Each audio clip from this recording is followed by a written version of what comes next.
Bingo, bango, and a bongo. How's it going? It's Multiplier here for episode 3 of In the DAW, In the Door, this time with Arcane Echo. It's fascinating to see how differently everybody works. I mean, we're only in episode 3 now, and everyone works in completely different ways, which is interesting, as you'll see in this video. We start off looking at a track called Destroyer. And as you can probably expect, we go off on complete tangents, end up on a completely different track, all of which is fantastic. Let's go into the door with Arcane Echo. Okay, so my name is Josh. I go by the name Arcane Echo. I'm from Australia. I'm 27 years old. I've been doing music since about 4 or 5 years old, starting with very light-hearted and very simple piano lessons. I then, excuse me, I moved through school picking up different instruments like the violin, guitar, bass, drums, doing singing in choirs and whatnot, all through all school, high school, and then into university doing music production to basically live the dream of the music producer life is what I wanted to do. I came up in the heavy metal scene, sort of like loving all the rock and the metal and whatnot, and wanting to be in bands. And I didn't hit the electronic music scene till I was about 21, 22, when I fell in love with DJing. I absolutely caught the bug. I just thought, this is amazing. I just wanted to hit it as hard as I could. So I learnt the craft. I'm from Brisbane, which is in Queensland in Australia, and I stuck to a very local scene for quite some time here, about 2, maybe 3 years, before I started a project called Mashed Kutcher, and was able to use very commercial music to build a little bit of a platform to play some cool shows and go around the country, playing clubs and festivals for some fun and some exposure. And then really wanted to focus on just not necessarily independent, but more original music. I just really wanted to get into my own sound, and I just like, I guess, being authentic as best as I possibly can from whatever my level is at the time. So I decided to leave Mashed Kutcher with a leg up in the so-called industry, the Australian electronic music scene, and was able to start the Arcane Echo project coming up to, what's that, almost 3 years ago, I think, 2.5, 3 years ago, where I really got into bass music, a lot of the trap and the dubstep. I just loved it. I just loved everything about it, wanted to make it, wanted to write it and perform it, DJing.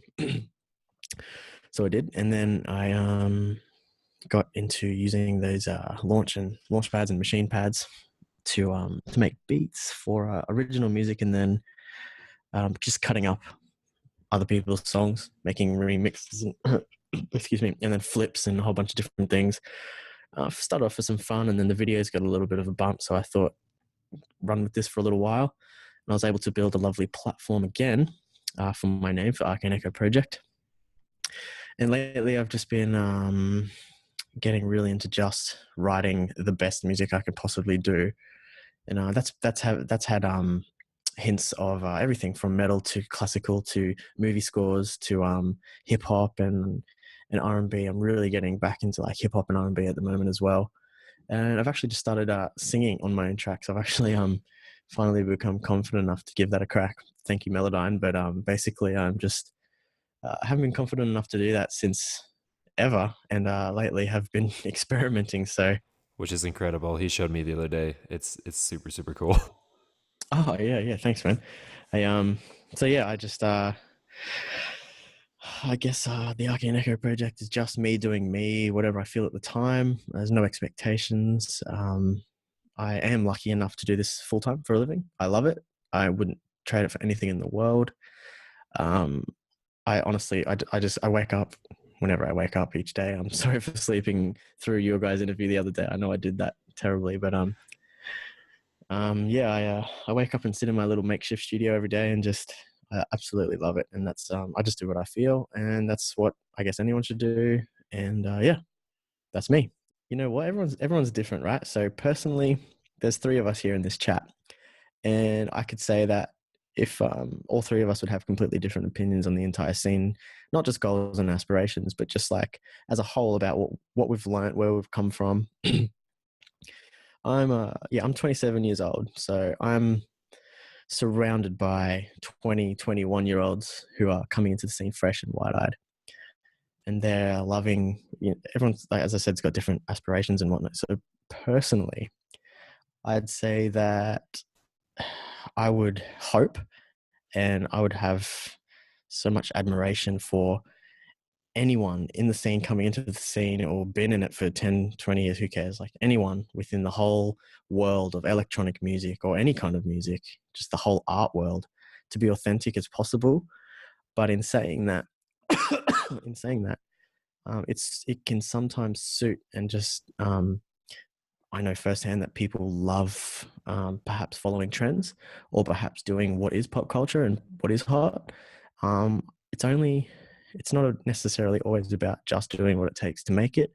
However, if that suits you, then I reckon go for gold. I think whatever suits you and whatever puts that huge smile on your face before you fall asleep at night, just do it. Just go crazy. So personally, Arcane Echo is never going to be a huge worldwide household name, but I'm not really aspiring for that. I'm just happy doing me. And like I said before many, many times, if I'm lucky enough to get people who dig what I do, cool. And I will always be appreciative about that. But I'm so lucky. I love what I do, and I want everyone else to love what they do. Definitely. It's a really strong message, actually. That not too many people. That's one of the reasons why.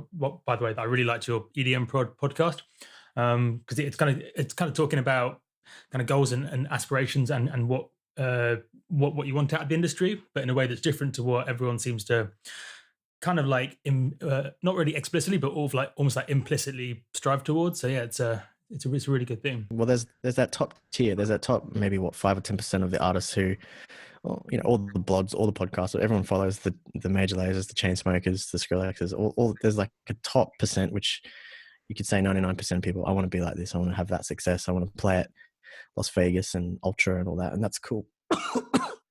But I meet just as many people who are like love experimenting with synths and making their own sounds, and they get so much joy out of playing in their, or not necessarily bedroom, maybe their local club, or playing with their own authentic sounds that they've come up with from maybe even scratch. I mean, I'm not really a sound designer myself, but I know people do it and they love it, and I'm imagining what the same level of happiness and success, depending on what they love. Like it doesn't always have to be that you're playing closing at Ultra to be defined as successful, and that's what I think everyone should find out, what success means for themselves. Excuse me, I'm sorry, I'm coughing a lot. It's so good. It's so good. It's the same cough from the podcast. Yeah, It's super cool. Yeah, it's my thing. So tell me about the story of this track. I remember seeing, I think it was in the description on your SoundCloud, that it was a throwback to your first single or something. Yeah, man, this is the OG. Excuse me, this is the OG Arcane Echo tune. So this is like when I finally decided what Arcane Echo was going to be. This is my first track. So when Wyatt said, "Let's do this," I was like, okay, because this is like 2.5 years old, and I can happily say that my skills as a producer have increased tenfold, 10 billion fold since writing this. And when I actually found the project off an old USB, like I didn't have this project file, especially in the latest version of Live. I had to update it in Ableton, sorry. And I just saw it and I kind of embarrassed. I was so embarrassed looking it through. I had to quickly run through a couple of, quickly EQ things a little better, and I had to shape things a little bit better to be less embarrassed. But I'm happy to go through this song. I mean, it's one of my favorite songs. It was so fun. As simple as it is, it was so fun to make, and I still play it out. But yeah, when I first started the Arcane Echo project, this is definitely what I sort of walked into the world with, waving this destroyer flag. And I still rep it. I'm happy. You can see it's really not much at all. So, but the other thing I wanted to say was with this song, I just want you to know, Multiplier, if you could put pictures into this story as appropriate. So I woke up today to my wife, picture of wife, actually my pregnant wife, picture of wife. I woke up to her singing this song because we were listening to it in the car, and like it was really like jealousy joking because I've never woke up to her singing one of my songs. Oh my goodness! So I woke up to her singing your song, man. And so she really likes the song, by the way. The song is super, super cool. We've been listening to it in the car a lot because, like, we're talking about the same song, aren't we? Yeah, Destroyer, right? All right, okay. It was like really jealousy provoking, and then really intimidating to like wake up to my wife singing "I'm gonna destroy you." So I just want you to know. This is brilliant. I'm not entirely sure how to react to that, but I'm gonna take it as a compliment. So thank you so much. Thank you, Mrs. Wyatt. Yeah. Okay. Oh, dude, this is a really, really, really, really cool song. So if you're ready, Multiplier, I'm super down to dive into this because this is super cool. Yes, I mean there's a few things that jumped out when I listened to it, but I suppose the main one that first came to mind is the vocal, because you're doing different. If I heard it correctly, you've got almost like different processed vocal layers at different points in the track. Like was that from vocoding or distortion or a combination of that? Or? Yeah, exactly. So let me just move this microphone. I'm just gonna move this over here. Here we go. That's pretty quiet. Can you guys hear that? Yeah. Yeah, we can. It is a little quiet. Is it quiet on your end, Multiplier? Tiny amount, but I can turn it up in editing it if it's too fiddly to turn it up in the project. Yeah.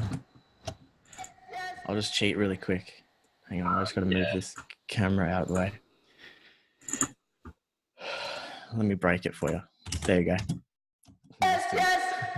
Okay. Yeah, we'll try that. Okay, so here's the first one. Yes. So these vocals, okay. So it was like, I think it was like 4:00 in the afternoon, and I lived in a share house with 3 other people at the time, and they're all my really good friends. I set up a tiny desk, a laptop, and 2 very blown rocket monitors when I was making this song, and I had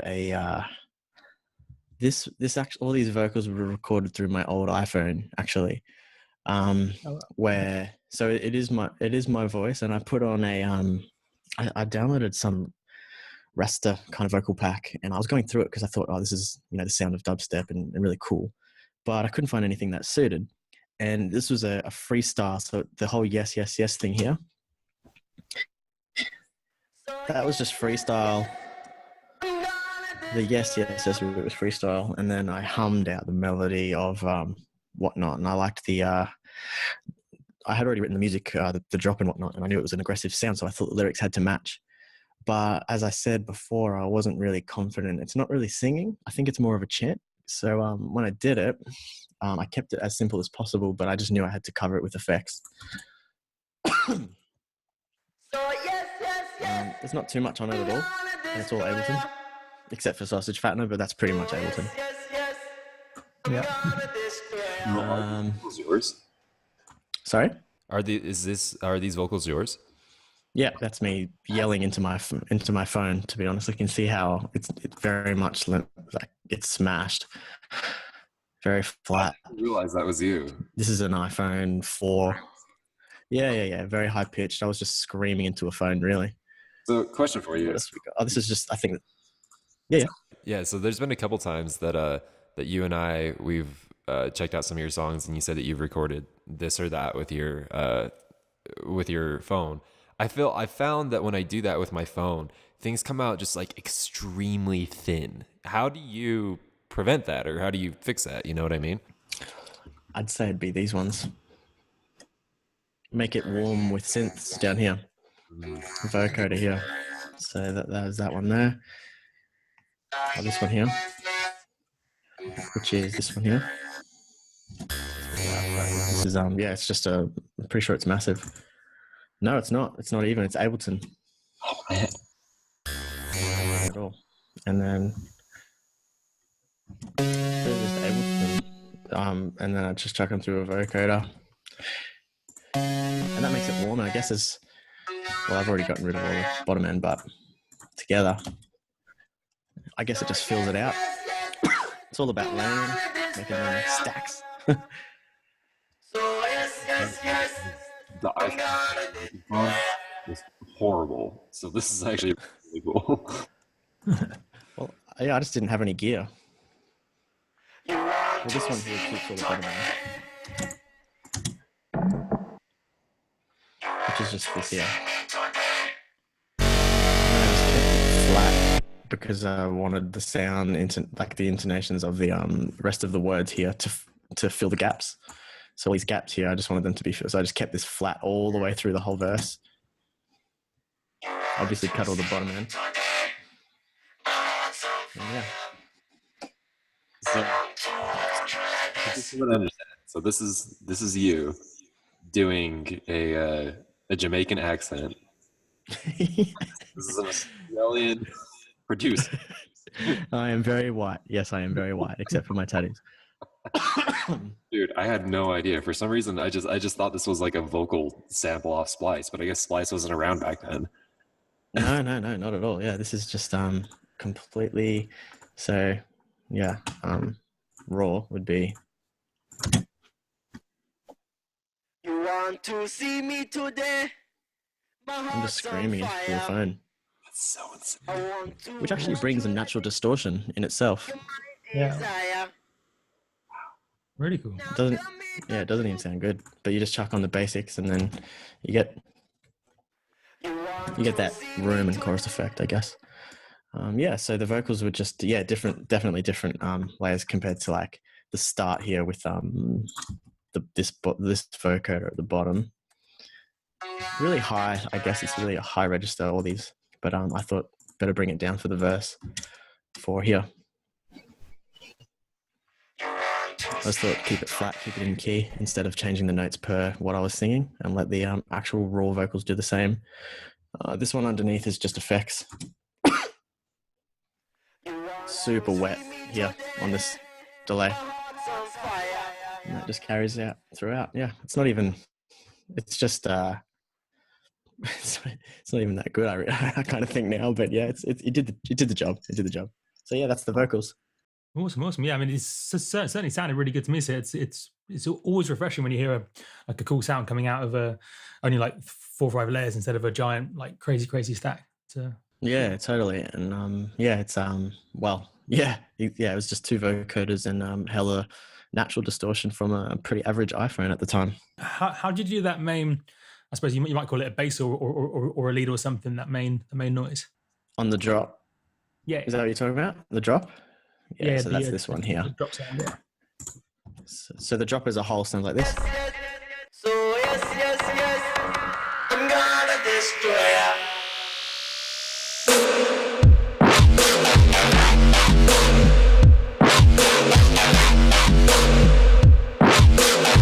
So as I said before, I'm not actually too crazy with sound design. I just manipulate sounds.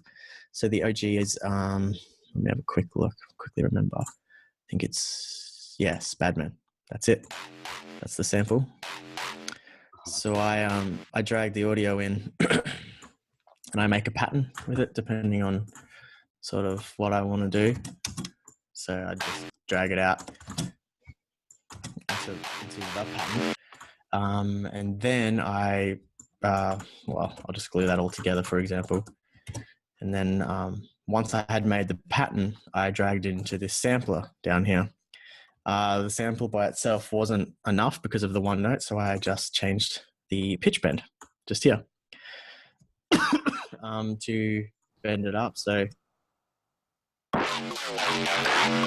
just had a little bit more movement, a little bit of character to it. So yeah, the original is just like a hardstyle kick, you could say, or it's a bit of a bass line. And it's got a lot on it to make it sound so cool. So I just made a pattern. I forgot what I did at the time, but just made a bit of a pattern.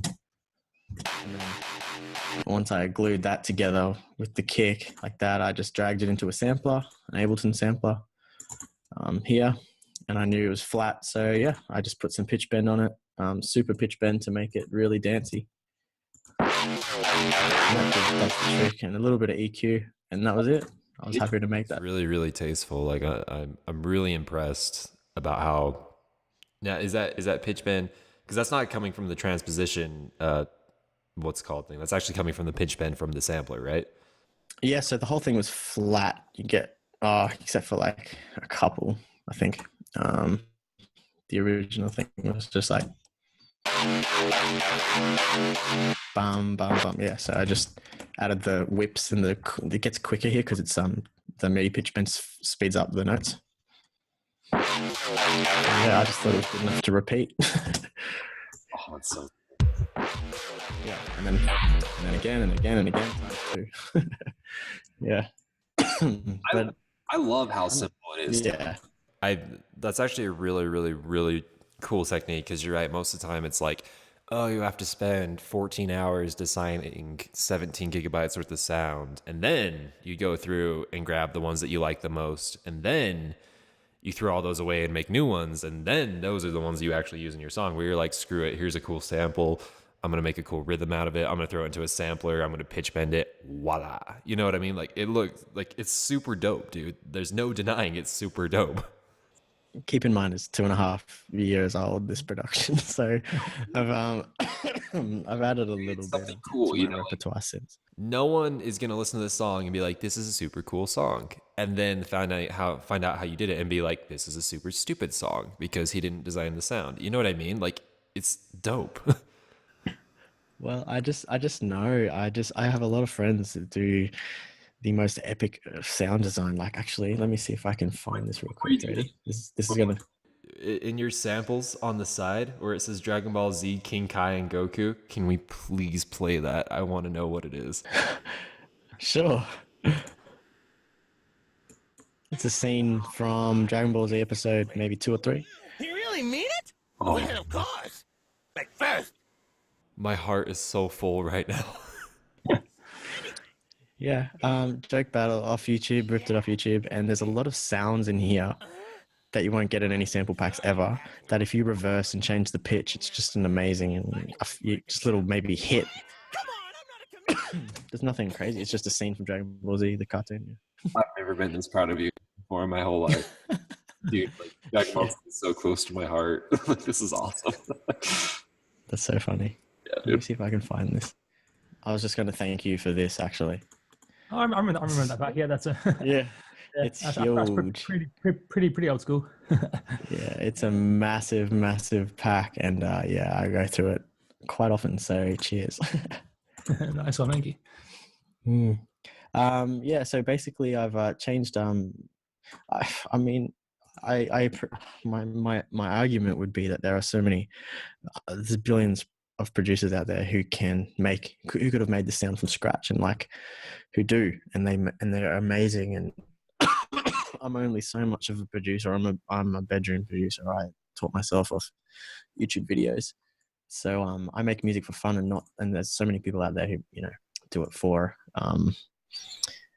the what is it, the traditional art of sound design, and you have to start from scratch, like a complete raw sine wave, and then design your Skrillex lead. But I mean, that's just perhaps just not me, and and showing the simplicity of this track. I mean it's simple in a way, like there's really nothing to the drums at all, like a snare here. That's obviously nothing. Kicks and some stuff, like one of the most simple beats ever put down, and some vocals. This is the whole drop. I mean, people can spend 2 weeks writing their drop, and there are some crazy intricate drops out there that you just think, when you hear it, you go, well, in my opinion, for me, not for anyone else, I can't speak for anyone else, I hear something and go, I just have no idea how they did that. I've just got zero idea how that drop was made or created. And then you can watch a 5-hour tutorial on a Serum sound design, and I just get blown away. But personally, it's just not my thing. I don't always rip samples. I do a lot of I do a lot of using synths and manipulating presets. I mean, that's as far as my sound design goes. I could grab a preset and then manipulate it for about a day, make it a bit, make it unique. It doesn't have to be exactly the same. But I mean, I'd hate to think that I'd put a song out there and then 99% of the comments on SoundCloud are, oh, you've used Cymatics version, you know, Nightmare, like preset number 16. Like, I'd hate that. I'd never do that. But in saying that, I like to, I'm not the full sound design guru nerd who sits in his office for, 10 days on one synth. That's just not me. But I hope that this explains that there's still able to reach some kind of cool track with simplicity. Yeah, dude, that's awesome. Do you it's kind of like a standing joke with every episode that we've had so far. Do you have anything in this project that is Cymatics? Absolutely not. This is 2.5 years old. Okay. I'm pretty sure the guy from Cymatics wasn't even born yet. Yeah. Congratulations, you were the first. I got okay, there. Well, that's cool. Yeah, no, there's just some average vocals and then some other stuff from like maybe a bit of Vengeance. I don't even know. That's so cool. Yeah, this is totally Vengeance. I'm pretty sure. It's quite a simple one. What reverb was that snare going through? Was that I couldn't quite pinpoint it because it's quite a cool one. The big main snare, yeah. Ah, man, it's frozen. It's completely frozen. It would have, man, to be honest with you, I'm a huge fan of Drum Room. Oh, cool. Changing Drum Room. But I have frozen it since. I'm so sorry. I have no idea what processing was on it because I do it all the time and I just, it's completely frozen. Yeah. But you're right, it's clean as hell.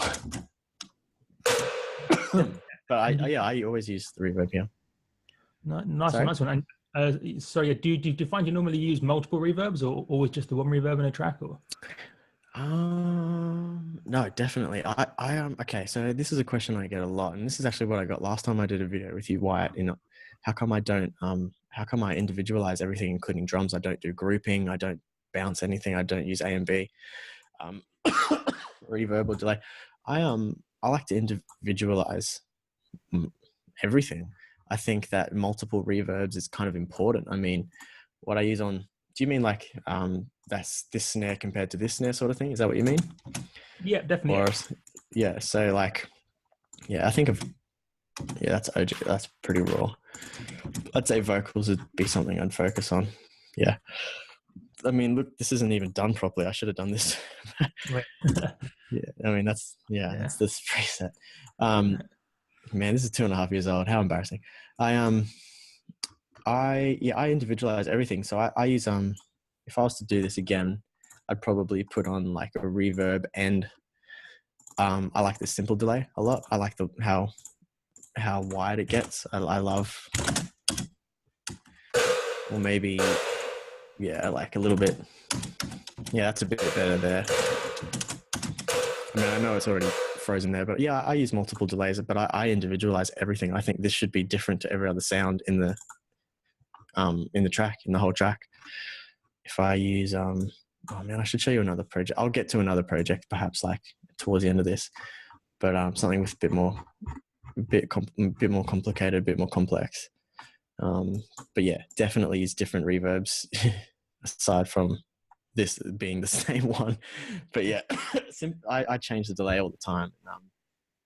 I think it should be different for each thing. It gives each track on the right here a different character. You got to put it in different positions for sure. That's cool, man. Definitely, yeah. And I saw you just put that simple delay after the reverb. So was that to make the reverb wider? Did I see? Yeah, it makes the whole sound. This one here. That's cool. I don't see too many people do that. It's a cool idea.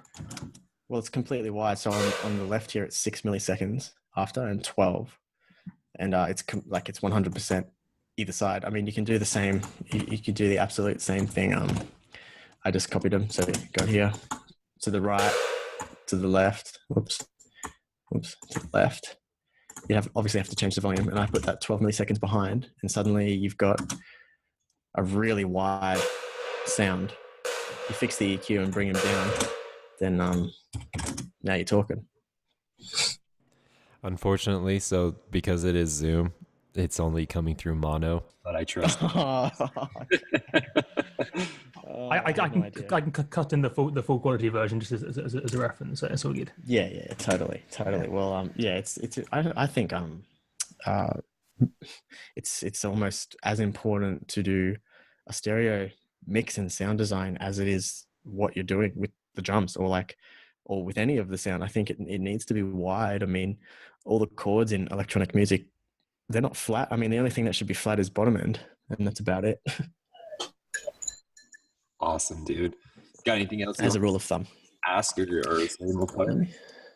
Let's see what else I have. Wait, before you close that, I got something, but I just want to make sure most players are all good. I'm all good. Yeah, I just think it's really cool how, because I mean, when I first heard this track, it didn't strike me as an exceptionally simple project, if you know what I mean. So I think it's really cool that people can see that. I mean, there weren't like 40 different elements, but at the same time, it still sounded like a complex track, if you know what I mean. So I think it's really cool that people can see you don't. While sometimes, yes, it can be cool to have 150 tracks, it can also be cool, and you can certainly get away with 20 sometimes as well. So I think it's really good. Yeah. Some of the beats I've written have been no more than 6, and they sound crazy. But then I write tracks that have like 120 different tracks in them, and then you think, oh, it just sounds like a 4-piece band. But I think it might be the syncopation of this song, which make it sound a little different. It's not 4 to the floor. It's like not. It's triplets within the realm of 4/4 timing. So like the whole element.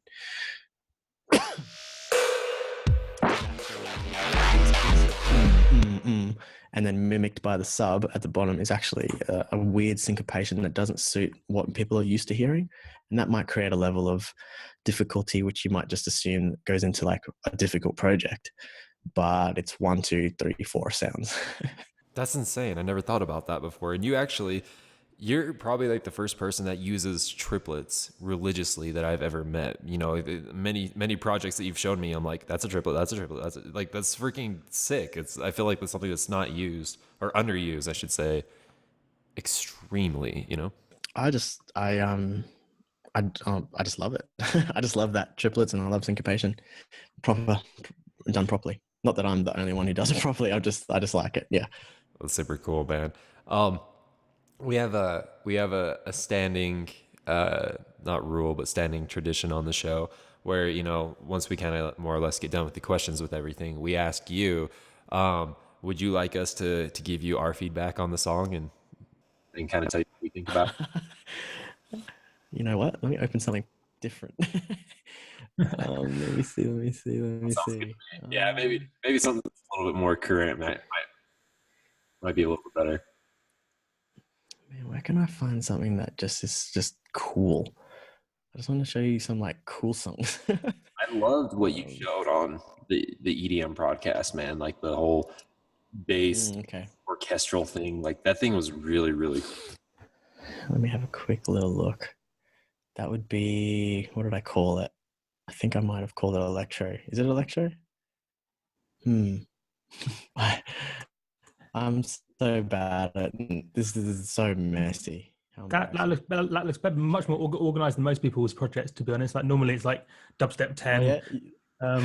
And I end up like starting tracks and I call it like 110 BPM like banger or something, and it will end up 170 BPM and chilled. So it would nothing ever. Yeah.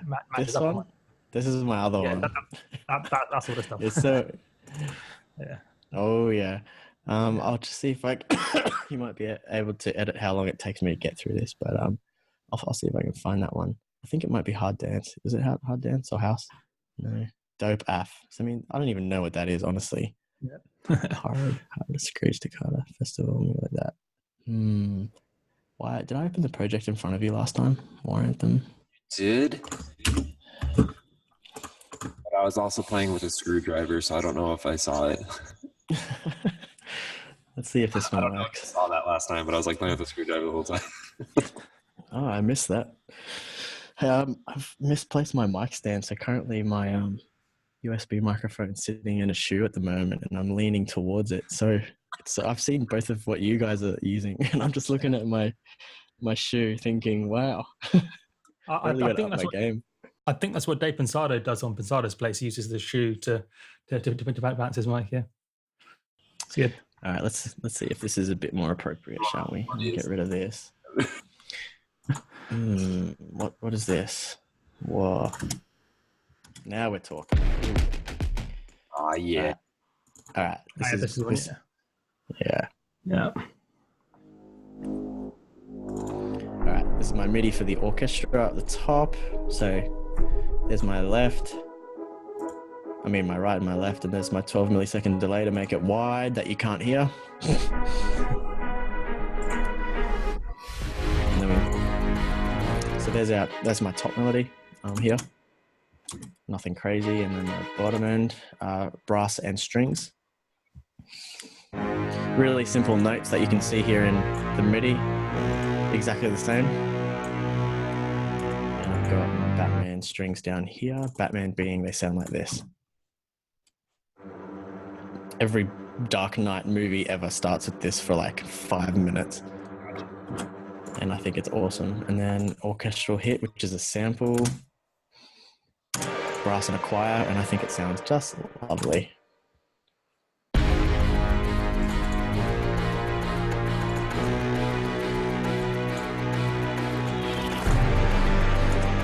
The percussion's really simple. It looks like a sample, but it's MIDI that I've frozen from a plugin here called the Big Bang, which I love. You were telling me about this. I've never heard of it or ever seen it before. Tell us a little bit more about it. Hang on, I just want to know where I've put it because that was, it's down the bottom here. I think that's the wrong one. Yeah, it's one I found from a guy who he does the music for, I think it's League of Legends. I think that's it. Yeah, and see this, it spits the dummy a little bit, so I'll have to restart Ableton, but I'll do it later. Yeah, he did this thing, a sample pack called Drums of War, which I definitely did not rip off the internet one little bit. Yeah, far out. Where did I put it? Oh, there's the cymatic stuff. I knew it. Yeah, I am guilty, and I don't even care. Cymatics is dope. Like, yeah, oh no, yeah, I certainly use it. It's good. I mean, they're successful for a reason, right? They do some pretty cool stuff. I can't even remember where I put it. I am as ashamed as using cymatics as I am about using air conditioning. Like, what? Freaking awesome! The fact that we live in an age where there's like a crap ton of samples that you can call on immediately and tweak as you need. It's just so. Oh, right. I'm gonna have to restart Ableton, but I'll do that later. Let me have a quick look here. Yeah, that plugin is just it's just like I said in that last thing. It's just a whole bunch of really cool epic war drum sounds, big timpanis and taiko drums and whatnot. The rest of my percussion is pretty simple. That's just like maintaining the beat, if anything, like an organic metronome. These are all frozen MIDI drums here. Oh, and cymbals, impacts. I think that sounds cool. There's nothing, just cut the bottom end, 80 hertz down. Most of these do the same for the risers. Sorry? Most of these risers and impacts and everything, these are all coming from the Big Bang thing that you showed us. It is, it certainly is, yeah. And some sub, and that sounds kind of cool. And again, this is in triplets. This whole thing, 1 2 3 1 2 3 1 2 3 1 2 3, just has a nice swing to it. Moving on to something I wanted to mention was what I did as a counter melody here, which I think is kind of cool. All the way, it's 30 to the right and then to the left. For those of an octave down. I don't know what a counter melody is. Can you explain what that is? It's just another melody that sits on top of the main tune that you'd call the the main. This being the main hook here. Da da da da da da. You just have something that dances. You can almost see how it literally dances around the center note here. creating more of a character, you could say. I mean, it's obviously much busier. It has the same, the notes are played at exactly the same time. They line up 16ths. There's nothing special there. But the notes are different. This one's an octave higher. It tells a bit more of a story with the scale. It just puts more notes of the scale in, and then an octave left and nice and wide here, -5, -12 milliseconds. And it just creates a more busy atmosphere around the whole melody here.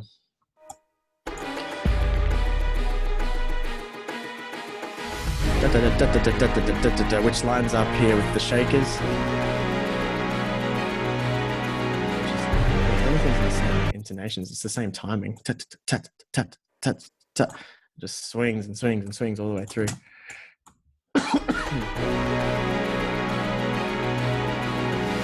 Bit of dynamics, just bring it right down for the build-up. The most typical EDM build-up ever. Volume rises here. Couple. Here we go. And now I'm a bit. Look at that. Right there. Cymatic's Terror. There you go. There it is. Mixed with some snares, some haze. Making it wider again on the right and full left and full right. Which just makes your haze, even if they come through mono, they still sound layered and cool, a bit wide. And then this is a sample I found of a couple of like some religious song on YouTube, like some guys on YouTube are doing some religious dance on someone's home video holiday, and I just cut it to get the chant. Cut the bottom end, just adds a cool layer to make it sound real. I mean, it's organic. Oh, sorry, I missed that. Oh, you're good. So I was saying, you take the most unique samples off YouTube, like the Dragon Ball Z religious guys singing in the background. That's cool. Yeah, I just think it's good to stand out in some way before drop here.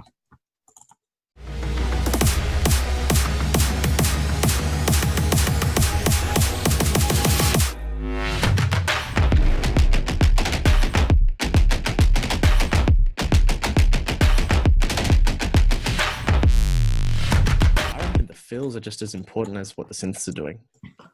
Definitely. Being that I didn't design them. So these are my fills here. I grabbed these off the Machine library. Machine being that little drum pad that I bought. They just have the coolest noises. Honestly, they're just amazing. All authentic, real, like... it almost sounds like there's 5 microphones next to every hit every time, and it sounds amazing. So you glue them all together. Here's my fill. Pretty shitty tone. Like if you heard that, you'd think, oh, that's MIDI as hell, and no one would care about it. No reverb, no realistic, but it adds the note of the tonality. Dun dun dun boom. Adds that fill. Start in this taiko by itself. Again, nice and short, but I don't want the reverb to come from these. I just want the authentic sound coming through. Now it's sounding a bit fuller and a huge hit here. I mean, you can hear like a crunch after this. I just think that sounds awesome. And then the last tom, just to fill, do the rest of the fill, sorry. And you can tell it stops really suddenly. So I put in a nice, instead of a snare, I wanted to treat it like a drum kit, but instead of a snare, I just replaced it with a real taiko hit from Machine again. But it almost sounds like it was on some massive like Japanese dance war fucking thing on stage. I don't even know. And that's a bit Middle Eastern. Yeah, dun, dun. So you get the dun dun dun cha. Instead of it being a drum fill from a studio drum kit, it's a bit, I guess, from a movie, a bit cinematic. And I just repeat the whole thing throughout. Oh, and reverse drums because you need to lead up to something. Da bum, all the way through. Da bum, and then more of a fill here. I mean, I'd say that's 50% as 50% important as the kick and the drop here, which is pretty basic kick. I mean, that's nothing special, but I did pitch it down 4. I like it, not necessarily muddy, but I like it to be a little bit different. I mean, the original kick sounds cool, but it's nice and thumpy. But this is like, I guess it has, in my opinion, more of an edge to it. My ghost kick is just for side chaining, so that doesn't really matter. It's always turned off. My drop. Oh, that's one Serum note that I froze and then just shaped the volume. So I use Serum, and you know what? I can almost guarantee it's cymatics. Let's check. Oh, let's have a look. Yeah, Jaws for Serum. Oh my god, how embarrassing. Yeah, so Be proud, man. It's awesome. yeah, but look what I did to it so much. So let's hear. I'll play the preset by itself. Let's have a look. Yeah, I just chose whatever. I guess most people hear that and want the whole boom wow. They'd want the whole womp of the sound is, or the whole filter. They'd want like that. So I just put all the bottom octave, and I'm only tapping it. I just want the first hit. I don't want anything else. So all my MIDI is really short in the grand scheme. I'll just glue that together. Yeah, all my MIDI is nice and short. By itself, without anything on it. Your triplet syncopation here, and you can see that I've just shortened the triplets there. Yeah, just to give it some character, some triplets, but it sounds lame as hell by itself. I just wanted a tiny little bit brighter. Compressor is my side chaining against this ghost kick here, so it just dances between the kicks. There's not really too much going on, but it does enough at 15. It does enough to just duck behind the kick. I love these choruses, and this changes the note completely.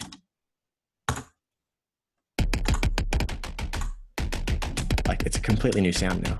You can't pick that as a Serum preset. I mean, a cymatics preset. A bit of oomph. I don't know how much. Let's see. Yeah, 10%. Not much at all. And then make it as wide as hell with 6 and 12 milliseconds delay.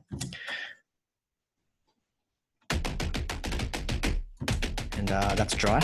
And then my effects are the same thing with reverb, way brighter. We're going wide, but I changed the timing so it doesn't clash with the main one. And some more delay upon the first simple delay with the reverb. High quality, no bottom end, 60%, really short decay. You can see how weak that sounds, but it's really necessary because without it, the drop is dry as hell. There's nothing here, nothing at all, especially here when the phrase ends. Nothing. And then you just rely on that fill. But with it in, you can hear it fills in these gaps nice, and you can hear ta ta ta ta like that all throughout these gaps, and it just makes the drop sound a lot more rounded, I guess. And this here is just with an amp. That's just a sub drop. Pretty sure it's a Vengeance, actually. Yeah, there's the OG one. I just shaped the volume, put an amp on it. I feel like amp is so underrated. It's so powerful. It's freaking awesome. Totally. And then I like it on the first beat because you expect it to kick and then keep going with 4 to the floor, but it's just a little refresh before the typical pattern.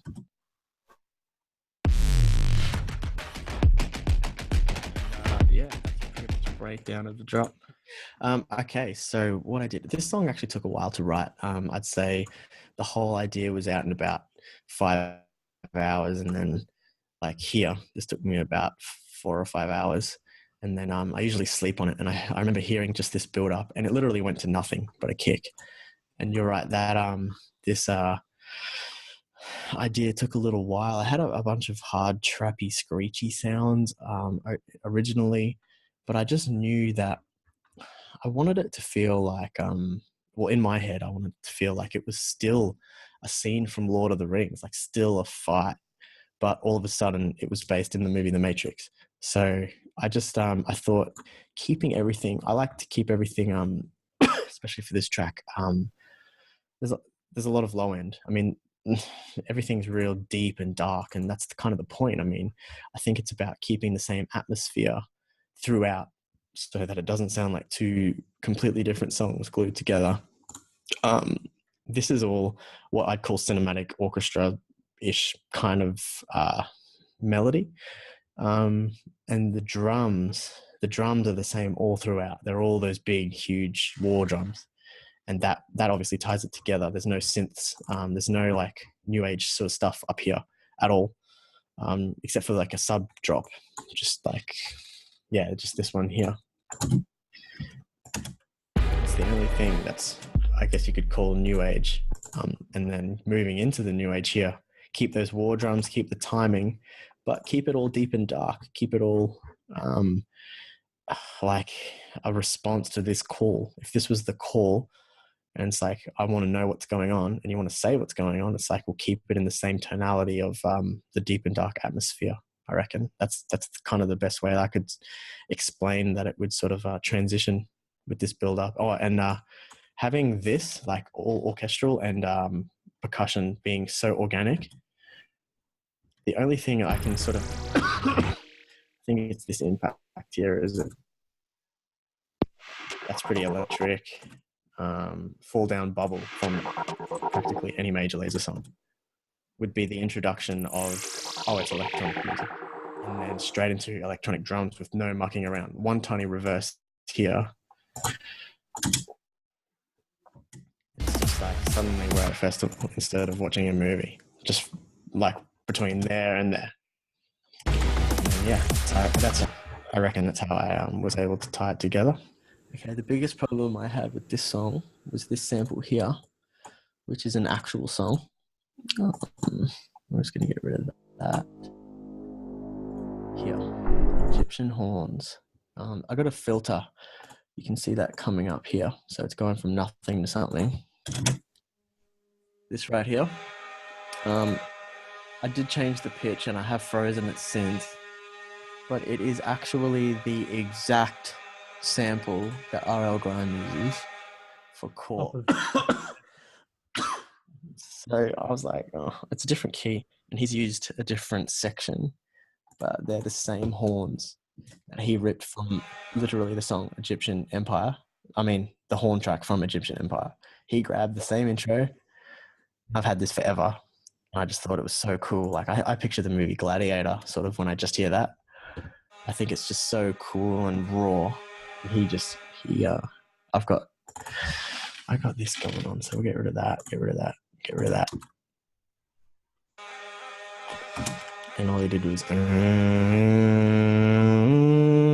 that's his banger. No shade on RL Grime, obviously he's the biggest in the world, but like that's my biggest concern in this. The rest just came naturally. I mean, I hear it in my head and I do my best to put it on the map.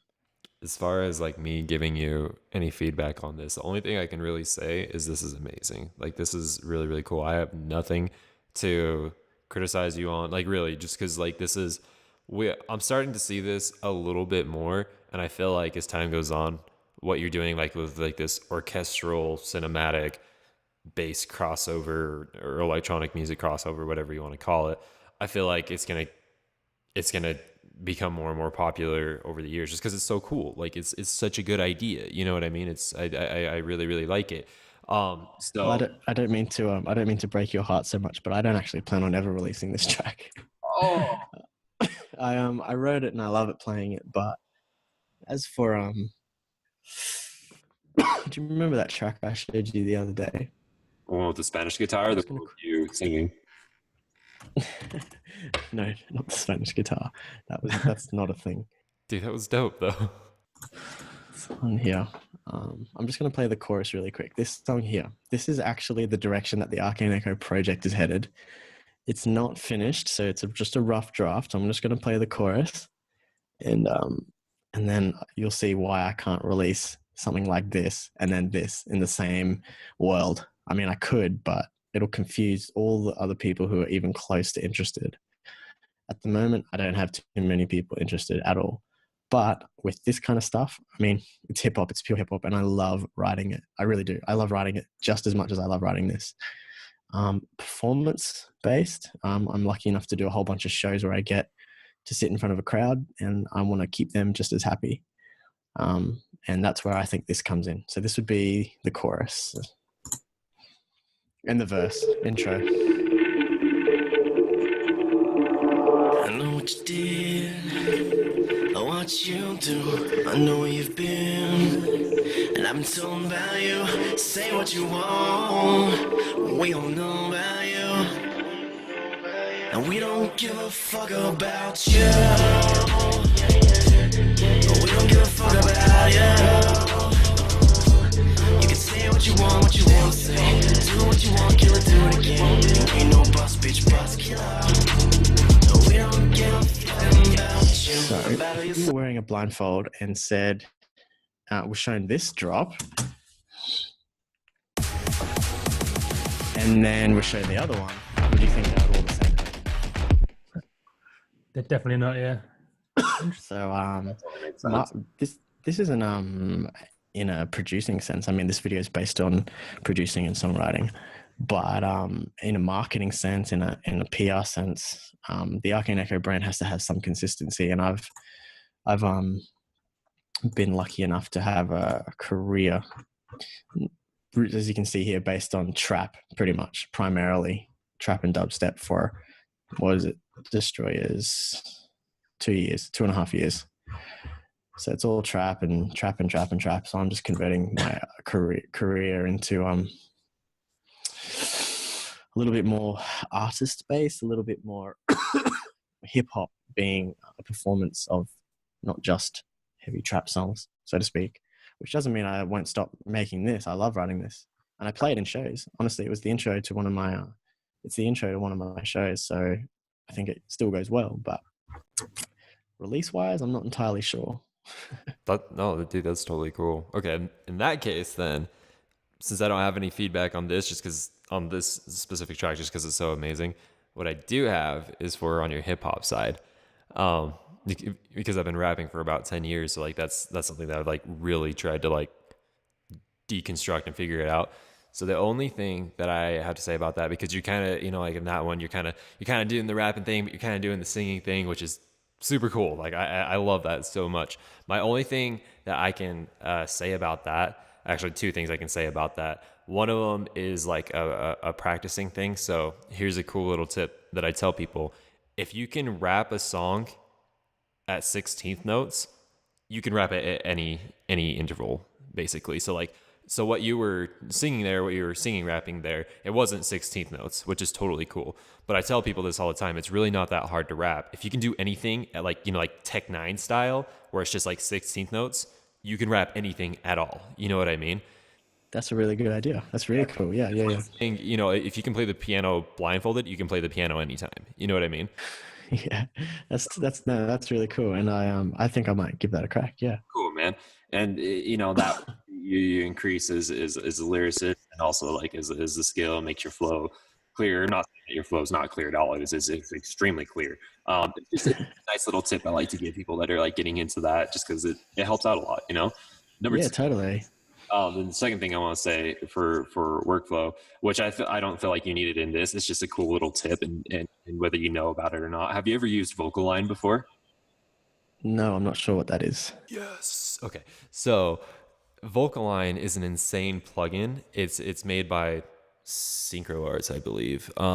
And so it's really, really awesome, because basically what it does is, so like, let's say that, you're rapping a line, you write a really cool line, like, I'm sick of it, I'm living in a vision that is sickening, like that kind of a thing. And you're like, cool, I want to double on that. So you go on to the next track and you're like, I'm sick of it, I'm living in a vision that is sickening. And then you kind of do that as a doubles. But at the end of the day, it's kind of like, like if this is your main track and this is your dub, they're pretty the same, but I need to go in and like cut them and move them over and everything. Not anymore, because Vocoder, it's just like, here's the main, here's the dub, and it basically lines it up perfectly.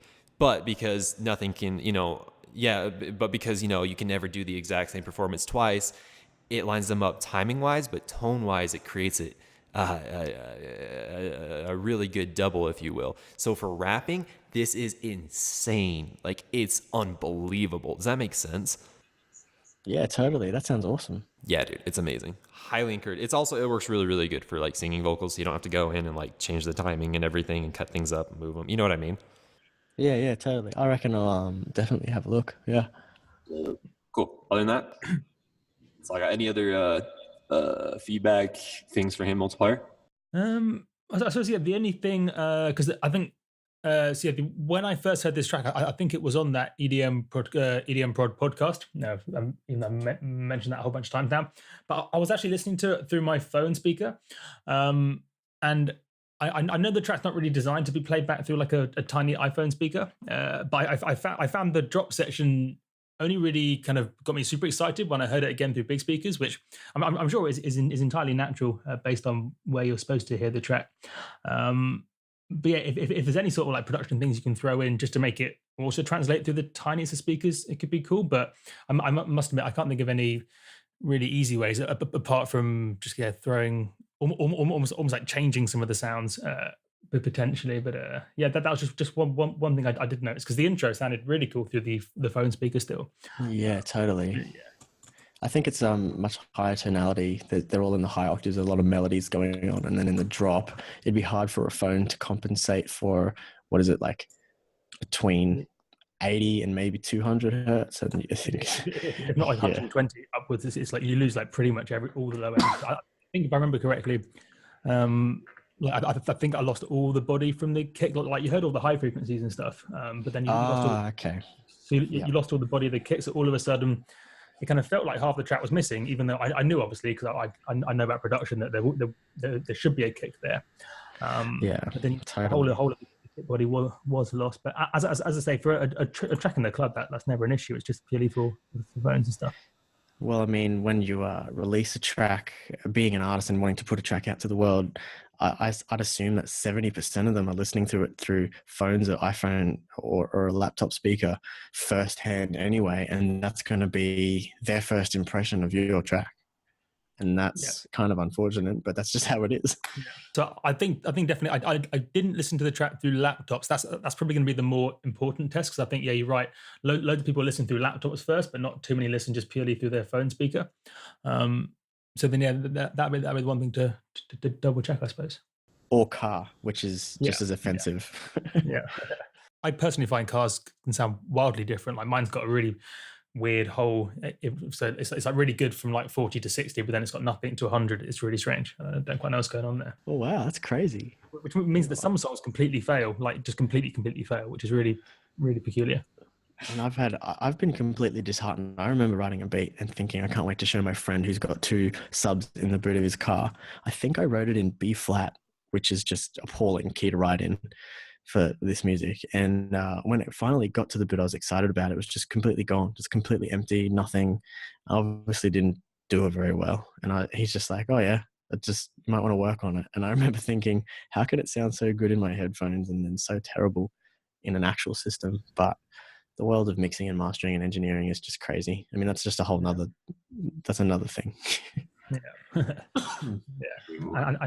And there's no real perfect mix either. I think that's one misconception that some people have. There's always going to be compromises one way or another. Absolutely. Are there any questions or anything I can possibly help the entire world with while we're at it? Well, I remember being 6 months into it at the age of 21, 22 and thinking, fuck this. I remember thinking like, you got to be kidding me. What's the point of it? I don't understand anything I'm looking at. And when I watch a YouTube tutorial, I have to watch the same sentence 5 times just to copy the same drop-down menu that he was doing. But as cliche as this sounds, stick with it. I mean, it is a brand new language. When you open up a brand new door and you're having a look at everything, it is a brand new language. And it does take time, and everyone wants results right now, yesterday. They want to be awesome yesterday. And in saying that, when I started, there wasn't as cooler things as Splice or as many YouTube tutorials as there are right now on any sound in the entire world that you want to make. I hope everyone's learning what they want to learn and making what they want to make, and they're not thinking that, oh, Chainsmokers is number one, so I'm going to be number one. Hope that's not the case. But I hope they just don't give up when they come across their song and they'll compare it to, I mean, don't compare, that sucks. But my advice is to just push through for years. I mean, literally years before you think this sucks, I'm done. Because a billion times I still think, oh, this sucks, move on. But like, yeah, definitely don't give up. That's awesome. That's kind of one thing.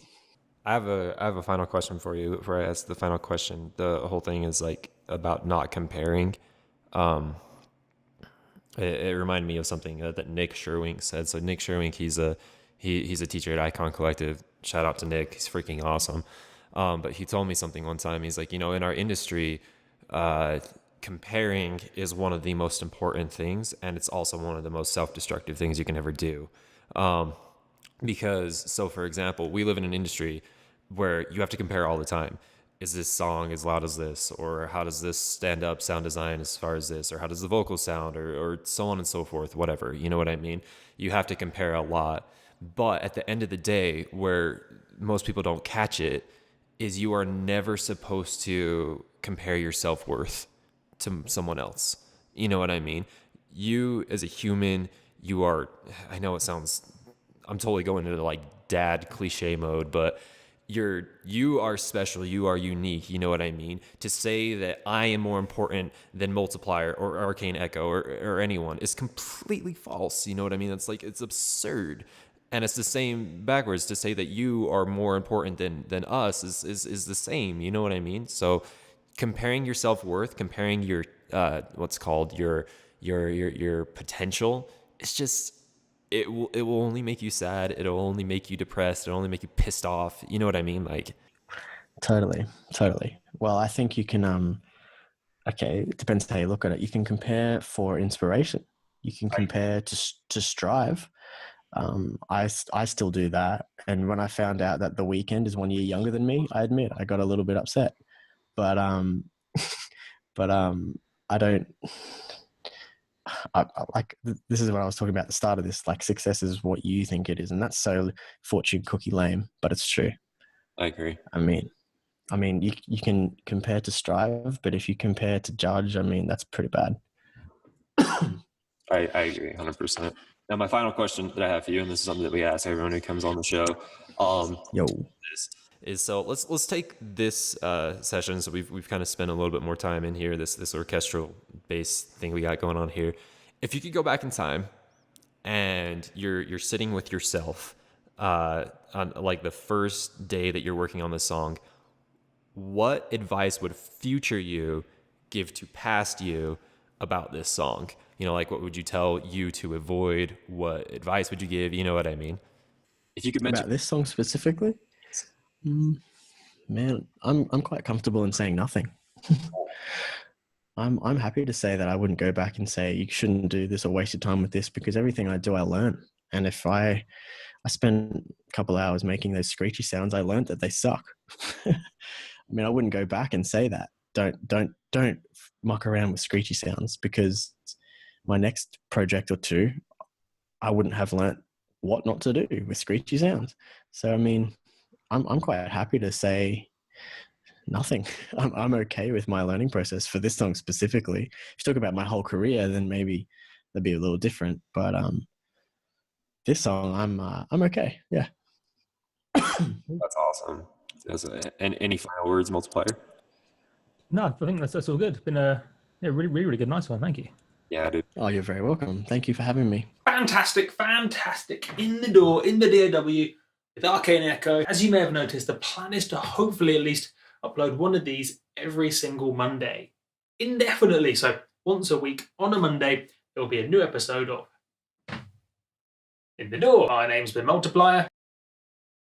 This has been Wyatt and Josh, aka Arcane Echo, and I will catch you guys on the flippity flip.